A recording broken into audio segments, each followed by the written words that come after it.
是讲假，这真正是。咱讲迄搭地方，伊带水来了后，啊就走，带水来就走。你看已经几年啊？所以就是咱台湾，因为咱收稻人、吃菜人太济，愈来愈济，所以愈来愈济，祥和之气愈来愈强，愈来愈强，啊，愈来愈平安，愈来愈平安。啊，所以希望咱大家对自己有信心，对修道有肯定，有肯定，咱一定会当得到咱家心平气和的结果。所以圣心如意引威，212动机，这就是过节了。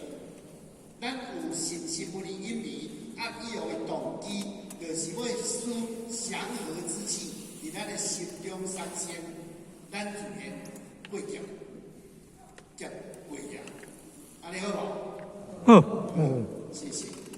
所以因行的功夫，定要热心。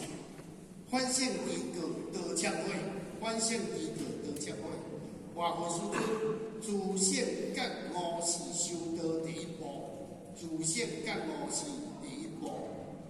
修道不敌反省，无法度行得远。来学堂只是听课而无反省，这是盲修瞎练，盲修瞎练。如同乌鸦行险路，乌鸦行险路，前途不堪设想。修道离不开反省，忏悔和改革，忏悔甲改革。所以咱会当反省，咱是上个宝贵的一项过节的方法。咱会当反省，时时反省，咱用反省的方法，甲咱的心达到甲心平气和，咱自然，咱的心就无遐个烦恼，就无遐个地狱交战。所以真正因为咱个感受足济，伫大陆安尼道理。